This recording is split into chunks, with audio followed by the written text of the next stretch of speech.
మీరు కొవ్వు గడ్డలతోటి బాధపడుతున్నారా? మీకు చర్మం పైన ఎక్కడ చూసినా కొవ్వు గడ్డలనేవి తయారవుతున్నాయా? కొంతమందికి చేతుల దగ్గర, తొడల దగ్గర, నడుము దగ్గర ఎక్కడ చూసినా కూడా కొంతమంది కొవ్వు గడ్డలనేవి ఫామ్ అయి ఉంటాయి. ఈ కొవ్వు గడ్డలకు మనం ఏంటంటే చాలా మందిలో ఏంటంటే అవి లోపల ఫ్యాట్ టిష్యూ అంటాం. అంటే లైపోమా. లైపోమా అంటేనే లిపిడ్. లిపిడ్ అంటే ఫ్యాట్. అంటే కొవ్వు. ఓమా అంటే ట్యూమర్. కాబట్టి ఇవి కొవ్వు గడ్డలని చెప్తుంటాం మనం లైపోమావి. కాబట్టి ఈ కొవ్వు గడ్డలకు మనం ఎలాంటి బాధపడాల్సిన అవసరం లేదండి. ఇవి ఏందంటే మనకు శరీరంలో ఉన్న ఫ్యాట్ టిష్యూ.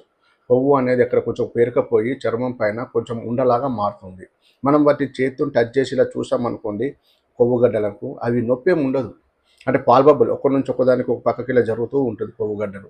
మళ్ళీ దీనికి భయపడాల్సిన అవసరం లేదండి. చాలామంది ఏమనుకుంటారు ఇది బినింగ్ క్యాన్సర్ ఏమన్నా అవుతుందా అని అనుకుంటారండి. ఇలాంటి క్యాన్సర్ గడ్డలు కావండి ఇవి. జస్ట్ నార్మల్ గడ్డలు అని చెప్పట్టు. బినింగ్ ట్యూమర్ అని చెప్పొచ్చు. ఈ కొవ్వు గడ్డలకి చాలామంది ఏంటంటే వీటికి ఆపరేషన్ కానీ లేజర్ కానీ ఎలాంటి చేయాల్సిన అవసరం ఉండదండి. దీనికి మనం చేయాల్సిన అవసరం కూడా లేదు ఇది. కాబట్టి మన కొంతమంది చూడడానికి బాగుండదు సార్ ఇలా బాగున్నాయి పెరిగిపోతున్నాయి అని కొంతమంది భయపడుతూ ఉంటారండి. అలాంటి వాళ్ళకి ఏంటంటే మన హోమియోపతిలో కాన్స్టిట్యూషనల్ పద్ధతి ద్వారా మనం ట్రీట్మెంట్ ఇస్తామండి. ఎందుకంటే ఫ్యాట్ కరిగే మందులు ఉంటాయి. అదొక టిష్యూ ఎడిపోస్ టిష్యూ ఉంటుంది. ఆ టిష్యూలో ఆ కణాలలో కొవ్వు కరిగించే మెడిసిన్స్ మన దాంట్లో ఉంటాయి. వాడుకుంటే మీకు పర్మనెంట్గా క్యూర్